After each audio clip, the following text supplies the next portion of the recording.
لیکن میں گاؤں کے لوگوں کی اس بات پر ہنس پڑتا ہوں۔ کبھی ایک بڑا اور گھنا برگد کا پیڑ بھی اس راستے کی شان ہوا کرتا تھا، جسے ہمارے گاؤں کے ناسمجھ چودھری نے فہم و ادراک سے آری لوگوں کے کہنے پر کاٹ دیا۔ اس کا پھیلاؤ اس قدر خوبصورت تھا کہ اس کی گھنے پتوں سے لبریز شاخوں نے اپنے گرد و نواح کے ماحول میں واقعی میں عجیب سی وحشت پھیلائی ہوئی تھی، اور یہ فقط میں اور میرے دوست ہی تصور کر سکتے تھے، جو کہ ہمیں بھلی لگتی تھی۔ دیگر احباب و صاحبان کے لیے وہ فقط راستے میں رکاوٹ بنا ایک پیڑ تھا، جس کے کٹ جانے کا مجھے اور میرے دوستوں کو انتہا کا دکھ ہوا، کیونکہ ہمیں جنگل کا سا ماحول بہت پسند تھا اور یہ جگہ ہمیں بے حد پسند تھی، کیونکہ یہاں اکا دکا لوگوں کا آنا جانا تھا، وہ بھی ان لوگوں کا جو نہ ہمیں اور نہ ہم انہیں جانتے تھے۔ آج بھی جب میں لاہور میں ایک پرائیویٹ اور معمولی سی نوکری پر تعینات ہوں، چھٹی یا چھٹیاں ہونے پر گاؤں آ کر اپنا دکھ بھرا وقت گزارنے کے لیے اپنے دوستوں کی موجودگی میں اسی جگہ کا انتخاب کرتا ہوں۔ زندگی میں میرے دو ہی دوست ہیں، اور دونوں میری ذات کے ساتھ باوفا اور مخلص ہیں، حسن اور علی۔ حسن بھی مجھ ناچیز و خاکسار کے موافق ایک پرائیویٹ کوریئر کمپنی میں نوکری کرتا ہے، جبکہ علی فوج میں ایک اچھے عہدے پر تعینات ہے۔ ہم تینوں ایک ہی فطرت کے مالک ہیں۔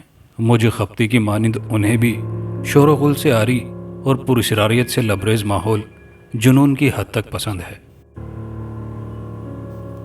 ایک بار میں نوکری سے 10 دن کی چھٹیاں لے کر گاؤں آیا، کیونکہ میں شہری زندگی سے قدرے اچاٹ ہو چکا تھا۔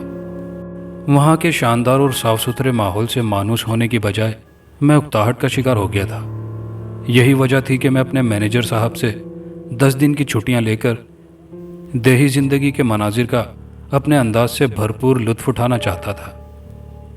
طویل سفر طے کر کر اپنے گاؤں آیا تو وہی جانے پہچانے چہروں کا سامنا کرنا پڑا، جو کہ میں نہیں چاہتا تھا، پر مذہبی اور شرعی رسم کا خیال تو ہر صورت میں رکھنا تھا، لہٰذا میں ہونٹوں پر پھیکی اور مردہ مسکراہٹ سجائے راستے میں آنے والے گاؤں کے کچھ بڑوں سے انتہائی عزت و توقیر اور ادب سے ملا۔ اس کے بعد اپنے گھر کو جانے والی گلی کی جانب چل دیا۔ شام کے ملگجی مگر ہولناک فضا کے سائے نے پورے گاؤں کو خود کی لپیٹ میں لے لیا تھا۔ شام کا وقت زندگی سے اکتائے ہوں کے لیے انتہا کا دل فریب ہوتا ہے، خاص کر ایسے مقامات پر بتایا جانے والا جہاں دور دور تک کسی چرند پرند کا تو کیا، ہر اس شے کا وجود نہ ہو جو خود کے وجود کو جنبش دے سکے۔ میں نے کھانا کھایا اور چہل قدمی کے لیے گاؤں سے کوسوں دور اپنی من پسند جگہ پر جا کر وہاں وقت بتانے کے بارے میں سوچنے لگا۔ گاؤں کے اکا دکا لوگ سڑک کے کونے میں موجود دکان کے برآمدے میں کھڑے خوش گپیاں کر رہے تھے، جبکہ میں انہیں نظر انداز کرتا ہوا اپنے مقام پر چلنے لگا۔ گاؤں کے آخری 3-4 مکانات جو کہ سڑک کے دونوں طرف میں بنے ہوئے تھے اور ان سے تھوڑا ہٹ کر چھوٹا سا قبرستان بھی موجود تھا، کو عبور کر کے سڑک کا ویرانہ شروع ہو گیا، جس کے ایک جانب پیدل چلنے کے دوران مجھے خود کے ضمیر کے ساتھ ساتھ عجیب سی سوچوں اور سوالات نے خود میں الجھا لیا۔ کیا کر رہے ہو؟ رات کا پچھلا پہر شروع ہو چکا ہے اور خود کی مختص جگہ پر جانے سے گریز کرو، وہاں سوائے ویرانے اور ہولناکی کے کچھ بھی نہیں ہے۔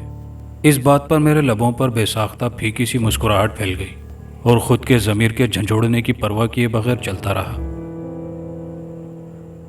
تقریباً 20 منٹ کا خاموشی بھرا سفر طے کر کے میں سوکھی نہر کے خستہ حل پل پر کھڑا تھا، جس کے عین سامنے اور نیچے وہی کچا راستہ کافی فرلانگ کی دوری پر آگے جا کر بل کھا رہا تھا، جسے دیکھ کر میں برجستہ مسکرا دیا۔ آسمان پر نظر ڈالی تو چاند کسی دولہے کی طرح پوری آب و تاب سے چمک رہا تھا، اور چاند کے گرد باراتیوں کے طور پر ٹمٹما رہے ستاروں نے اس کی دلکشی میں مزید اضافہ کر دیا تھا، اور فضا میں خاموشی اس قدر طاری تھی کہ نہر کے پل کی جس جگہ میں ساکت کھڑا تھا، وہاں اس کے ساتھ میں تنہا کھڑے چھوٹے سے برگد کے پیڑوں پر پرندوں کے گھونسلے بنے ہوئے تھے، جن کے چہچہانے کی پرسوز آوازوں نے ماحول میں مداخلت پیدا ہو رہی تھی، اور چاند کے دودھیا اجالے میں وہ سبھی گھونسلے مجھے واضح دکھائی دے رہے تھے کہ اس سے اگلے ہی پل ڈھلان سے اتر کر اس کچے راستے پر چل پڑا۔ ماحول پرسکون تھا، فضا میں ہلکی ہلکی خنکی چھائی ہوئی تھی، جس سے ہوا کے سرد جھونکے ٹکرا کر میرے وجود کو کپکپاہٹ میں مبتلا کیے ہوئے تھے، جبکہ پاس کی جھاڑیوں اور کھیتوں سے گیدڑوں اور جھینگروں کی خوفناک آوازیں بھی میرے قدموں کو مزید آگے بڑھنے میں رکاوٹ پیدا کرنے پر تلی ہوئی تھی، مگر مجھ پر کسی شے کا اثر انداز ہونا تقریباً ناممکن تھا۔ میں پیدل چل رہا تھا کہ راستے کا وہ مقام آ گیا جہاں کبھی وہ برگد کا پیڑ ہوا کرتا تھا۔ قدرے قریب ہو کر میں نے دیکھا تو چاند کی دودھیا روشنی میں اس کا بہت بڑا تنا کٹا ہوا دکھائی دیا۔ اس کی اوپری سطح پر کلہاڑی اور آری کے نشانات کے ساتھ ساتھ سبزہ سا دکھائی دیا، جس سے میں فوراً سمجھ گیا کہ یہ ازسر نو پروان چڑھ رہا ہے۔ اس بات کا منہ بولتا ثبوت کھلی ہوئی کونپلیں تھیں۔ یہ گاؤں والوں کو آخر ان بیچارے پیڑوں سے اس قدر نفرت کیوں تھی؟ انہیں بھی اذیت ہوتی ہے۔ بے ساختہ میں زیر لب خود سے جھنجھلا کر بڑبڑایا اور آگے بڑھنے لگا تو راستہ مڑ کر اسی حویلی کی جانب جا رہا تھا جس کے بارے میں مشہور تھا کہ یہاں ایک عورت رہتی ہے جو انسانیت کے روپ میں شیطانیت کا لبادہ اوڑے ہوئے ہے۔ نہ جانے کیوں میرا دل و دماغ خوف سے محروم تھا۔ گاؤں سے کوسوں دور رات کی تاریکی میں اس ویرانے میں تنہا 50-60 برس پرانی حویلی کے گیٹ کے عین سامنے موجود تھا، جو سطح زمین سے تقریباً 4 فٹ فصیل کے اندر بحفاظت کھڑی تھی۔ میں نے رات کی گہری تاریکی میں عمارت کا صدر آہنی دروازہ کھولا، جو زنگ آلود ہونے کی وجہ سے خوفناک چرچراہٹ کے ساتھ کھلتا چلا گیا اور اندر داخل ہو گیا۔ گیٹ کھلنے کی آواز سے خاموش ماحول میں عجیب سا ارتعاش پھیل گیا۔ میں چھوٹے چھوٹے قدم اٹھاتا ہوا عمارت کے بہت بڑے احاطے میں آ گیا، جس کے ایک جانب باغیچہ تھا اور اس سے چند قدموں پر ایک بہت بڑا برگد کا پیڑ، جس کے پتے جھڑ چکے تھے اور برہنہ شاخیں انتہائی وحشتناک لگ رہی تھی، جبکہ باغیچے کا حال بھی کچھ زیادہ مختلف نہ تھا۔ وہاں موجود پھولوں کے پودے بھی نمی میسر نہ ہونے کی وجہ سے گل سڑ چکے تھے اور بہت بڑے احاطے میں برگد کے پیڑ کے بکھرے ہوئے پتے احاطے میں ہلکی ہلکی ہوا کے دوش پر اڑ کر ادھر ادھر حرکت کر رہے تھے۔ غرض یہ کہ حویلی کے داخلی ماحول نے مجھے خاصا حیرت میں ڈال دیا۔ احاطے میں کھڑے ہو کر چاند کی روشنی میں نے جیسے ہی عمارت کی پیشانی پر نگاہ ڈالی تو کئی برسوں سے کھڑی عمارت کی خوبصورتی مان پڑ چکی تھی۔ بارش اور تیز ہواؤں نے اس کی سفیدی اتار کر سیاہی مائل کر دی تھی، بلکہ حویلی کے کچھ در و دیوار میں تو سبزہ بھی اگ رہا تھا۔ بہرحال میں حویلی کے اندر جانے والے راستے، جو کہ 5 زینے چڑھ کر آتا تھا، کو دیکھا۔ اس کے اندر جا کر ہر کمرے کو بغور دیکھنے کا فیصلہ کر لیا۔ بے شمار کمروں میں داخل ہونے سے قبل ایک بہت بڑا اور طویل برآمدہ آتا تھا، جو چوڑے اور مضبوط ستونوں کی بنیاد پر کھڑا تھا، لہٰذا میں برآمدے میں ایک ستون کے ساتھ ٹیک لگا کر آرام کرنے لگا۔ باہر کا ماحول انتہا کا پرسکون تھا۔ فضا میں خنکی چھائی ہوئی تھی، جس سے ہوا کے جھونکے ٹکرا کر مجھے مدہوش کیے ہوئے تھے، جبکہ میرے اندر کا ماحول ایک دم سست اور بجھا ہوا سا تھا۔ بیٹھا بیٹھا ہی میں آنکھیں بند کیے انجانے سے خیالات میں کھو گیا۔ مجھے بیٹھے ہوئے کچھ ہی دیر گزری ہوگی کہ طویل راہداری نما برآمدے کے ایک جانب سے کسی کے کھلکھلا کر ہنسنے کی آواز میری سماعت سے ٹکرائی۔ آواز کے روپ سے صاف اندازہ لگایا جا سکتا تھا کہ نسوانی آواز تھی۔ خاموش ماحول میں ہنسنے کی آواز بہت شیریں تھی۔ میں نے خوف کے سے عالم میں خود کی آنکھوں کو انتہائی آہستگی سے کھولا اور گردن کو آواز کے تعاقب میں جنبش دی، مگر وہاں کسی کو نہ پا کر میں ششدر رہ گیا۔ میں موسم کی دلکش اور جان لیوا گرفت میں اس قدر اٹکا ہوا تھا کہ اٹھ کر آواز کا تعاقب کرنا مناسب نہیں سمجھا کہ اس سے کچھ ہی دیر بعد کسی کے پیروں میں بندھی پائلوں کی مسحور کن آواز سے میں ہڑبڑا کر اٹھ گیا اور برآمدے کے دونوں جانب چاند کی چاندنی میں دیکھنے لگا، جس کی دودھیا کرنیں برآمدے کے گوشے گوشے کو خود کے وجود سے منور کیے ہوئے تھی۔ پائلوں کی آواز آنا بند ہو گئی، جس سے مجھ میں حویلی کے ہر کمرے کو بغور دیکھ کر پائلوں کی آوازوں کے پیچھے پیچھے وجود کو دیکھنے کی جستجو پیدا ہوئی۔ میں نے اپنی جیب سے موبائل نکال کر اس کی ٹارچ آن کی اور دبے پاؤں آہٹ پیدا کیے بغیر ہر کمرے کی جانب قدم بڑھانا شروع کر دیے۔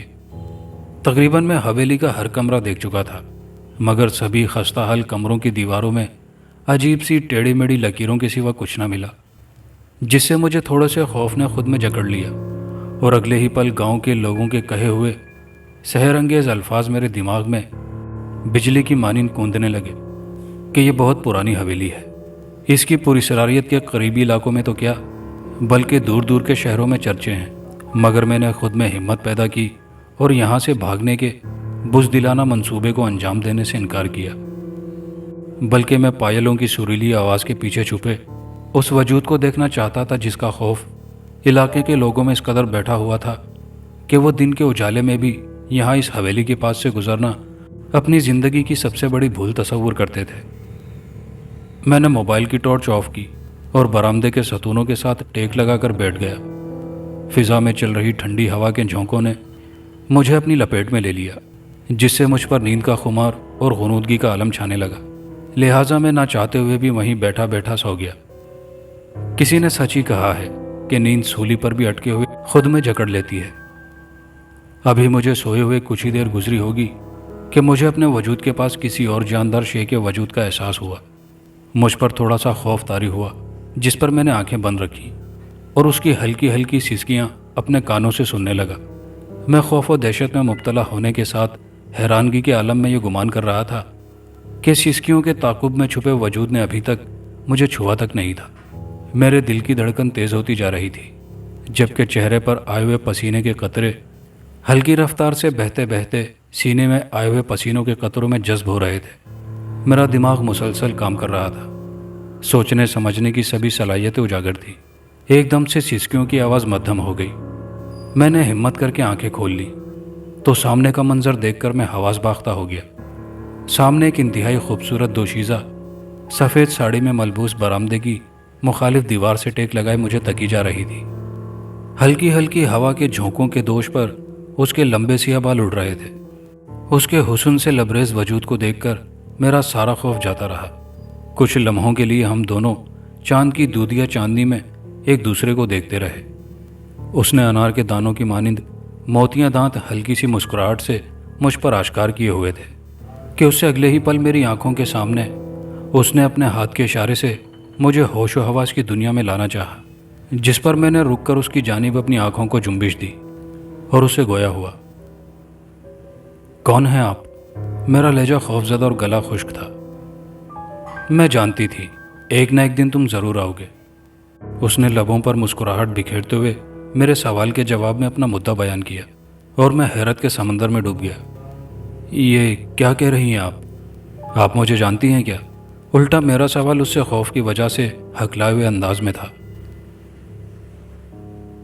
اس بار اس نے اپنے نرم و دودھیا ہاتھوں کا لمس میرے چہرے پر پھیرنا چاہا تاکہ میں اس کے سحر میں گرفتار ہو جاؤں، مگر چونکہ وہ ایک روح تھی جس وجہ سے وہ اپنے اس پیار بھرے عمل سے محروم رہی اور مجھ سے گویا ہوئی۔ دیکھو، وقت کی بہتی لہروں نے ہمیں ایک بار پھر سے ایک دوسرے سے محبت کرنے کا حسین موقع بخش دیا ہے۔ اب ہم ان لہروں میں بہتے جائیں گے۔ وہ دنیا جہاں کی محبت اپنے لب و لہجے میں سموئے مجھ سے اپنی محبت جتا رہی تھی، اور میں اس کی خوبصورتی میں بہکا ہوا بت بنا بیٹھا اسے تکے جا رہا تھا۔ حالات کے بہت ظلم و ستم سہے ہیں تم نے، اور اب تک سہ رہے ہو۔ کیوں اس قدر پریشانیوں میں رہتے ہو؟ چلو میری دنیا میں۔ یہ دنیا تم جیسوں کے لیے نہیں ہے۔ اپنی حالت دیکھو، حالات کی چکی میں پس کر رہن جوانی کی عمر میں بڑھاپے کی سیڑھی کے زینے پر قدم رکھ چکے ہو۔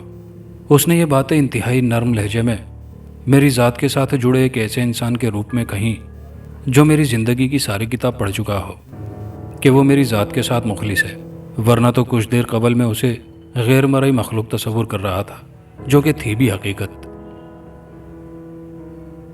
نہیں، میں تمہاری ذات کے علاوہ ہر اس انسان کے لیے ایک ایسی بھیانک روح ہوں جو برسوں سے اس حویلی میں بھٹک رہی ہے۔ وقت آنے پر تمہیں یہ حقیقت بھی بتا دوں گی، اور جو یہاں اس حویلی میں مجھ کو اکیلی پا کر اپنی غلط نیت کو پایہ تکمیل تک پہنچانے کی غرض سے آتے ہیں، ان کے لیے میں چلتی پھرتی موت ہوں۔ وہ میرا دماغ پڑ چکی تھی، جس سے میں حیرت زدہ نہیں ہوا، ڈرا بھی بالکل نہیں۔ میں تمہیں کچھ نہیں کہوں گی، اس نے محبت سے ٹکٹکی باندھے دیکھ کر کہا، جبکہ مجھے اس پر اعتماد آ گیا اور اس کے ہوائی وجود کے ساتھ ساتھ حویلی کے بہت بڑے احاطے میں چہل قدمی کرنے لگا۔ رات کا پچھلا پہر شروع ہو چکا تھا اور میں گاؤں سے کوسوں دور اس پراسرار حویلی، جہاں دن کے اجالے میں بھی گاؤں والے اس کے پاس سے گزرنے سے بھی ڈرتے تھے، کہ ایک بہت بڑے احاطے میں چاند کی چاندنی میں ایک ایسی روح کے ساتھ وقت بتا رہا تھا جو کئی برسوں سے یہاں بھٹک رہی تھی مگر وہ مجھ خپتی کی ذات کے ساتھ مخلص تھی، جبھی تو اس نے ابھی تک مجھے کوئی نقصان نہیں پہنچایا تھا، ورنہ تو دن کے اجالے میں بھی اس حویلی کے آس پاس بھٹکنا خود میں ایک بہت بڑا چیلنج تصور کیا جاتا تھا۔ لیکن مجھ پر خوف و دہشت نام کی کوئی شے اثر انداز ہونے سے یکسر قاصر تھی۔ ہم احاطے میں بکھر کر ہوا کے دوش پر حرکت کر رہے برگد کے پیڑ کے خشک پتوں کو رونتے ہوئے چہل قدمی کر رہے تھے، جن پر پاؤں آتے ہی سرسراہٹ کی آواز سے ماحول میں عجیب سی وحشت چکرانے لگتی، مگر ہم ان کی پرواہ کیے بغیر متواتر چلتے جا رہے تھے۔ میں تمہاری راہ میں پلکیں بچھائے ہر روز تمہارا انتظار کرتی تھی، اور میرا دل کہتا تھا کہ ایک نہ ایک دن تم ضرور آؤ گی۔ وہ مجھ سے گویا ہوئی، جس پر میں نے اپنے لبوں پر ایک پزمردہ سی مسکراہٹ بکھیر دی، اور وہ مجھے لیے اسی برگد کے پیڑ جو کہ حویلی کے بہت بڑے احاطے کے وسط میں اپنے انتہائی خوفناک پھیلاؤ کے ساتھ ساتھ پتوں سے آری وجود لیے کھڑا تھا، کہ چبوترے پر بیٹھ گئی۔ تمہیں اس حویلی کی پوری سراریت سے خوف نہیں آیا، جبکہ تم اپنے گاؤں کے لوگوں سے اس حویلی کے بارے میں بہت سی ڈراؤنی باتیں سن چکے ہو؟ وہ اپنے ہونٹوں پر ہلکی سی مسکراہٹ سجائے گویا ہوئی۔ نہیں، جسے زندگی کے بے رحم حالات کی مار پڑ چکی ہو، اسے زندگی کے ساتھ ساتھ خود کے وجود سے اس قدر نفرت ہو جاتی ہے کہ وہ خودکشی کے متعلق سوچنے لگتا ہے۔ مجھے ویسے بھی ان جگہوں پر وقت بتانا اچھا لگتا ہے۔ گاؤں کے لوگوں کے لیے یہ حویلی پوری سراریت کی علامت ہوگی، میرے جیسوں کے لیے نہیں۔ میں نے پزمردہ چہرے سے اسے تفصیل سے آگاہ کیا، جس پر حیرت سے وہ مجھے تکتی رہ گئی۔ وقت کی مار واقعی بڑی کٹھور ہوتی ہے۔ یہ ایک بار جس کو پڑ جائے وہ دوبارہ اٹھ کر پھر سے پہلے کی طرح چلنے کے قابل قطعی نہیں رہتا۔ کم عمری میں تم نے زندگی کے جن حالات کا سامنا کیا اور کر رہے ہو، اس سے میں بخوبی واقف ہوں۔ میری دنیا میں لوٹ آؤ، جہاں نہ غم ہے نہ ایسے چہرے جنہیں دیکھ کر تم پھر سے کوفت کا شکار ہو جاؤ۔ لوٹ آؤ نا۔ وہ ہر حال میں مجھ کو اپنے ساتھ لے جانا چاہتی تھی۔ اس کے الفاظ میں چھپے درد اور آنکھوں میں بہہ رہی نمی اس بات کا منہ بولتا ثبوت تھی۔ جب اپنوں کی اپنائیت میں فرق آ جائے تو میرے جیسے ہر انسان کو خودکشی جیسے منفی پہلوؤں کو اپنا لیتا ہے۔ ویسے بھی میری زندگی الجھ کر امتحانوں میں اٹکی ہوئی ہے، جس کے نتیجے کے انتظار میں صدیاں بیت جاتی ہیں۔ میرا لہجہ انتہائی مایوس کن تھا۔ صحیح کہہ رہے ہو۔ اس نے میری بات پر اسبات میں اپنے سر کو جنبش دی۔ تم اپنے بارے میں کچھ بتاؤ، میں نے اس سے محبت بھرے لہجے میں کہا۔ میں کیا کہوں؟ برسوں سے اپنے زخم اس انسان کو دکھانے کی خواہش مند تھی جس کے پاس مرہم ہو۔ اب چونکہ میں اور تم ایک ہی کشتی کے مسافر ہیں، تو میں اپنی زندگی کی کتاب تمہارے سامنے کھول دیتی ہوں، جس کے صفحات پر لکھی گئی تحریر میں آج تک کسی کے سامنے نہیں پڑھ پائی، اور تم یہ سن کر بالکل بھی مزید اداس اور پریشان نہیں ہوگے۔ پہلے وعدہ کرو مجھ سے۔ اس نے ایک موہوم سی امید سے میرے چاندی اترے بالوں پر شفقت سے اپنا ہوائی ہاتھ پھیرتے ہوئے نرم لہجے میں کہا، جس کا مجھ پر کچھ اثر نہیں ہوا۔ البتہ میں اپنی آنکھوں میں انتہا کی اذیت لیے سب کچھ دیکھ رہا تھا۔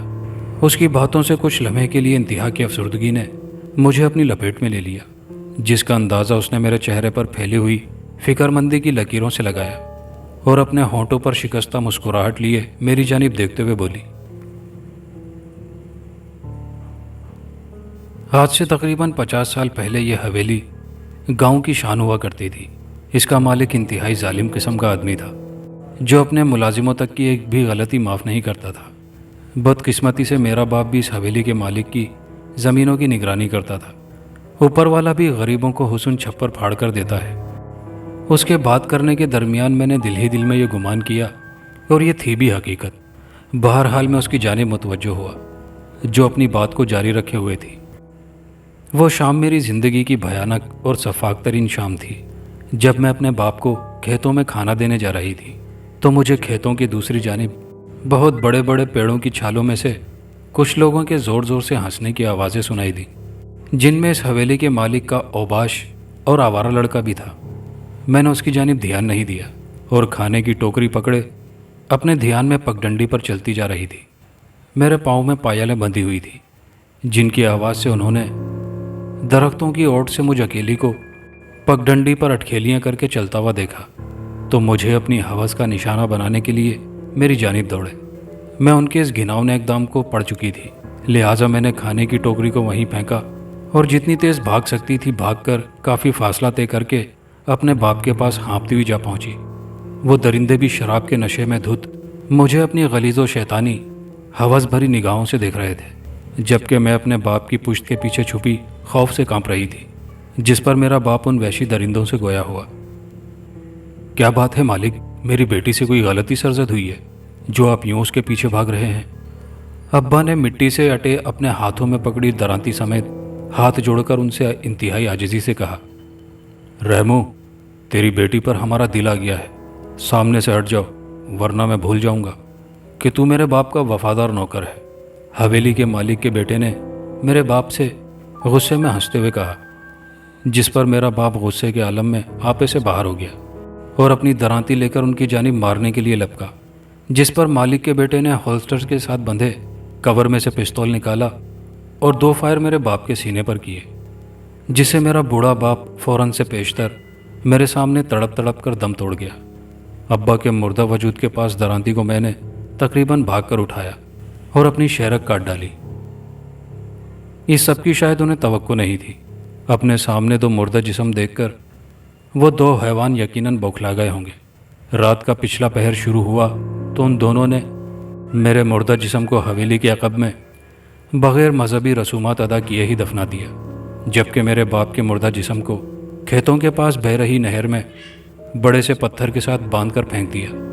کچھ ہی دنوں بعد یہ خبر گاؤں میں جنگل کی آگ کی طرح پھیل گئی کہ رحیمو کی بیٹی اپنے آشنا کے ساتھ فرار ہو گئی ہے، جو کہ اپنے باپ کو بھی یہاں سے لیے نہ جانے کہاں بھاگ گئی ہے۔ اور یہ جھوٹی خبر پھیلانے والا بھی حویلی کے مالک کا بیٹا تھا اور اس کا اوباش دوست۔ تب سے ہی میری روح یہاں بھٹک رہی ہے۔ میں نے یہ تہیہ کر لیا تھا کہ اپنا اور اپنے باپ کا انتقام لیے بنا یہاں سے کہیں نہیں جاؤں گی۔ اور پھر ایک رات میں نے اس حویلی میں رہنے والے سبھی مکینوں کو اس قدر اذیت والی موت مارا کہ صبح ہونے پر سبھی کی لاشیں انتہائی خراب حالت میں اس احاطے میں پڑی تھی، جن میں کسی کا دھڑ غائب تھا، کسی کے پیٹ سے اتڑیاں نکل کر بکھری پڑی تھی، تو کوئی کسی اور صورت میں پڑا تھا۔ یہ سب بتاتے ہوئے وہ رو رہی تھی۔ میں بھی نم آنکھیں لیے اسے بغور دیکھ رہا تھا۔ اس نے اپنے دودھیا ہاتھوں سے اپنے گالوں پر بہہ رہے آنسوؤں کی دھاروں کو صاف کیا اور نظریں جھکائے کچھ دیر بیٹھی رہی۔ ہم دونوں کے بیچ کچھ لمحوں کے لیے خاموشی رہی۔ تمہارے ساتھ اس سانحہ کا مجھے تہہ دل سے دکھ ہے۔ ایک دم سے میں نے غم و غصے کی ملی جلی کیفیت میں بول کر فضا میں چھائے ہوئے سکوت کو توڑا۔ میری بات پر اس کا سر جھکا ہی رہا۔ اچانک اس نے اپنا چہرہ میری جانب کیا تو اس کی آنکھوں سے آنکھیں ٹکرا جانے پر میں دل برداشتہ ہو گیا۔ اس کی سرخ آنکھوں میں صدمے کی انتہا تھی، جنہیں دیکھ کر میری بھی آنکھیں بھر آئیں، اور یہی سوچ کر مزید آبدیدہ ہو گیا کہ کاش میں اسے محبت سے گلے لگا سکتا۔ وہ بھی میرے غموں سے بھاری سینے پر اپنا چہرہ چپکائے سسکیاں بھر کر رونا چاہتی تھی، جبکہ میں محبت سے اس کے خوشبو بھرے بالوں کو سہلانا چاہتا تھا، مگر ہم دونوں ان احساسات سے بے نیاز تھے۔ خیر، میں اس سے غمزدہ لہجے میں بولا، مت رو، میں جانتا ہوں کہ اس بے رحم دنیا نے تمہارے ساتھ بہت غلط کیا ہے، لیکن میں اب تمہیں اس سنسان حویلی میں بھٹکنے نہیں دوں گا۔ شرعی اور مذہبی رسومات ادا کر کے پھر سے لحد میں عزت و توقیر سے اتاروں گا، اور تمہاری ذات پر لگے ہوئے بدنامی کے داغ کو بھی دنیا کے سامنے کھولوں گا۔ آنکھوں میں آنسو لیے میں نے کپ کپاتے ہوئے لہجے میں اس سے کہا۔ میرے جذبے کو دیکھ کر وہ اپنی نم آنکھوں سے مجھے تکنے لگی اور بولی، کیوں میری ذات کی وجہ سے تم ان بے حس لوگوں سے بھڑ رہے ہو؟ تم بس مجھ پر یہی ایک احسان کر دینا کہ اس عمارت کے پیچھے والے باغ میں جو کھڈا ہے، اس میں موجود میرے جسم کو نکال کر مذہبی رسومات ادا کر کے اسلامی طور طریقوں سے پھر سے سپرد خاک کر دینا۔ اس نے روتے ہوئے التجائیہ لہجے میں مجھ سے کہا، اچھا ٹھیک ہے، تم اب رو مت، میں ایسا ہی کروں گا۔ زندگی بھی مجھ جیسوں کو نتنا امتحانوں میں جھونکے بنا چین سے نہیں بیٹھتی۔ اس افسرہ کو پہلی نظر دیکھنے پر نہ جانے میں کیا کیا گمان کرنے لگا تھا، لیکن جب ہم جیسوں کے دن آتے ہیں تو موت بیچ میں ٹپک پڑتی ہے۔ میں نے اشک بھری آنکھوں اور پیاس سے خشک ہوئے ہونٹوں پر پھیکی سی مسکراہٹ بکھیرے خود سے گویا ہوا، جبکہ وہ میری آنکھوں اور ہونٹوں پر پھیلی مسکراہٹ کے پیچھے انتہا کے دکھ کو سمجھ چکی تھی، اور وہ پھر سے حویلی کے احاطے میں ٹہلنے لگی، جبکہ میں بھی وفاداری کا ثبوت پیش کرنے کی غرض سے اس کے ہمراہ ٹہلنے لگا۔ یہ رات بہت طویل ہوتی جا رہی ہے نا؟ دیکھو، ہمیں یہاں بیٹھ کر باتیں کرتے ہوئے کتنی دیر ہو گئی ہے، مگر اب بھی سورج کی کرنیں زمین پر نہیں آئیں۔ اس نے بجھے دل اور مرجھائے ہوئے لہجے میں مجھ سے کہا، ہاں میں بھی یہی سوچ رہا ہوں، لیکن میں ہرگز یہ نہیں چاہتا کہ یہ وقت ختم ہو۔ میں چاہتا ہوں کہ یہیں تھما رہے، کیونکہ مجھے سمجھنے والی تم واحد لڑکی ہو جسے میرے بارے میں سب پتہ ہے۔ اس بار میں نے اسے خوش اسلوبی سے کہا۔ میری سنجیدہ بات پر وہ مسکرائی اور بے دلی سے چلتی رہی۔ اب تم گھر جاؤ، صبح ہونے والی ہے، ہم کل ملیں گے اسی جگہ پر۔ اس نے اپنے قدموں کو روکا اور میری آنکھوں میں آنکھیں ڈالنے کے دوران اپنے ہونٹوں پر مسکراہٹ بکھیرتے ہوئے مجھ سے کہا۔ اس کے ان الفاظ سے میں نے اپنے وجود پر بجلیاں گرتی محسوس کی اور اس کی جانب چپ سادے اسے دیکھتا رہا، جس پر وہ بھی مجھے دیکھتی رہی۔ شاید میری موجودہ کیفیت کو بھانپ لینے کے بعد اس کے پاس بھی کوئی جواب نہیں تھا۔ تاہم صبح کا وقت ہوئے جا رہا تھا اور سورج کی کرنیں زمین کے وجود میں سمونے کے لیے تلملاتی ہوئی دکھائی دے رہی تھی، جبکہ میں اسے نم الوداعیہ نگاہوں سے دیکھتا ہوا الٹے دبے پاؤں چلنے کے دوران اس کی جانب اپنے چہرے کا رخ کیے حویلی کے صدر دروازے پر آیا اور پھر کھڑا ہو کر اسے دیکھتا رہا۔ وہ بھی حویلی کے کسی کمرے میں جانے کے دوران پیچھے مڑ کر کنکھیوں سے مجھے دیکھتی اور میں مزید اداس ہو جاتا۔ بہرحال اس نے برآمدے کی سیڑھیاں عبور کی اور ایک کمرے میں روپوش ہو گئی، اور میں اپنا تھکا ہارا دل لیے بوجھل قدموں کے ساتھ واپس گاؤں لوٹ آیا اور آ کر اپنے کمرے کا دروازہ اندر سے بند کر کے بستر پر لیٹ کر رات بھر اس کے ساتھ بتائے جانے والے لمحات کے بارے میں سوچنے لگا۔ زندگی کی کچھ حقیقتیں اور سانحات کس قدر دل فریب ہوتے ہیں، گزری رات کے حسین لمحات میں قطعی بھلانا نہیں چاہتا تھا۔ البتہ موت سے پہلے ابھی مجھے اپنے کمرے میں لیٹ کر اس دوشیزہ کے ساتھ بتائے جانے والے غمناک لمحات کے بارے میں سوچتے ہوئے کچھ ہی دیر گزری ہوگی کہ دروازہ کھٹکنے کی آواز سے میں ہڑبڑا کر اٹھ گیا۔ میں نے تیزی سے دروازہ کھولا تو سامنے بھابھی کھڑی تھی۔ مجھے دیکھتے ہی سوالات کا پہاڑ مجھ پر ٹوٹ پڑا، جبکہ میں نے ٹال مٹول کر کے سونے کا بہانہ بنا لیا اور وہ چلی گئی۔ میں نے دروازہ اندر سے بند کیا اور پھر سے اپنے بستر پر دراز ہو گیا اور اس کے بارے میں سوچنے لگا، لیکن اس بار اس کے ساتھ بتائے جانے والے لمحات کے بارے میں کم مگر رات ہونے کے بارے میں زیادہ سوچنے لگا کہ کب رات ہو اور میں پھر سے حویلی جا کر اس کے ساتھ ڈھیروں باتیں کروں اور وقت بتاؤں۔ شام کا وقت ہوا تو اندھیرے کے گہرے سایوں نے میرے گاؤں کو اپنے خوفناک پروں میں سمیٹنا شروع کر دیا، جبکہ میں اپنی مطلوبہ جگہ پر جا کر اس دوشیزہ سے ڈھیروں باتیں کرنے کے لیے بے چین بڑے بڑے قدم اٹھاتا ہوا اس حویلی میں جا پہنچا۔ حویلی کے بہت بڑے احاطے کے وسط میں لگے اسی برگد کے چبوترے پر بیٹھ کر اس کا انتظار کرنے لگا۔ چبوترے پر بیٹھ کر ہر کمرے کو بغور دیکھتا کہ کب وہ آئے اور میری پیاسی نگاہوں کو 2 گھڑیاں اس کے دیدار کی جھلکیاں نصیب ہوں۔ چبوترے پر بیٹھ کر اس کا انتظار کرتے ہوئے مجھے کافی دیر ہو گئی۔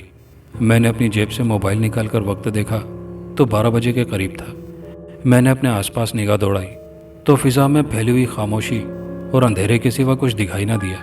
میں بے دلی سے چبوترے سے اٹھا اور جیبوں میں ہاتھ ڈالے اکیلا ہی احاطے میں بکھرے برگد اور دیگر پیڑوں کے پتوں کو کچل کر دبے پیر چلنے لگا۔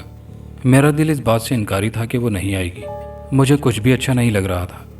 اس کی غیر موجودگی میں ہر گزرتا لمحہ میرے اندر کسی کانٹے کی طرح چبھ رہا تھا۔ میں ہر کمرے کو دیکھ کر انتہائی افسردگی کے عالم میں بڑبڑایا، جہاں سوائے گہری تاریکی کے کچھ نہیں تھا۔ میں نے آسمان پر دیکھا، جہاں چاند کے گرد بادلوں کے آثار واضح دکھائی دینے لگے، جس سے میں سمجھ گیا کہ مطلع ابر آلود ہونے والا ہے۔ مگر میں اس دوشیزہ سے ملے بغیر واپس کسی صورت بھی نہیں جانا چاہتا تھا۔ نہ جانے کیا سبب تھا، شاید وہ میرے دل و دماغ کو اپنا گرویدہ کر چکی تھی۔ بظاہر وہ ایک دوشیزہ نظر آنے والی حقیقت میں اس دنیا سے ہمیشہ کے لیے آنکھیں موند چکی تھی۔ اسے پہلی نظر دیکھنے پر میں یہ گمان کر بیٹھا تھا کہ یہ حسین و جمیل لڑکی روشنی کے سمندر چاند کے وجود سے کٹ کر زمین پر گرنے والا تھوڑا سا حصہ ہے جو فقط میرے حصے میں آیا ہے۔ شاید میں غلط تھا۔ میرے اندازے کے مطابق تیز ہواؤں کے ساتھ بارش شروع ہو چکی تھی، جس سے موسم انتہا کا وحشتناک اور ڈراؤنا ہو گیا۔ موسلا دھار بارش میں بیٹھ کر میں آسمان کی جانب اپنا چہرہ کیے اور باہیں پھیلائے دھاڑے مار مار کر خوب رویا، چیخا، چلایا۔ بارش میں رونے کی وجہ سے میرے آنسو بارش کے پانی میں تحلیل ہو رہے تھے۔ اس کی چند لمحوں کی وقت گزاری نے میری صدیوں کو داؤ پر لگا دیا تھا۔ میں نے خود کو دلاسا دیا اور موسلا دھار بارش میں ہی گاؤں چلا آیا۔ بارش تھی کہ تھمنے کا نام نہیں لے رہی تھی۔ گھر آ کر میں نے کدال اور کفن لیا اور پھر سے اس حویلی میں چلا گیا۔ حویلی کے عقب میں وہی باغیچہ تھا جو اس نے بتایا تھا۔ میں نے بارش کی پرواہ کیے بغیر رات کی گہری تاریکی میں باغیچے کا وہ حصہ پھاوڑے کی مدد سے کھودنا شروع کر دیا جس میں اس کا جسم دفن تھا۔ کچھ دیر بعد کسی گدلے سے کپڑے میں لپٹا اس کا وجود نظر آنا شروع ہو گیا۔ میں نے انتہائی محبت سے اسے قبر نما کھڈے سے باہر نکالا اور اسے اپنے بازوؤں پر لادے برآمدے میں لا کر احتیاط سے لٹا دیا۔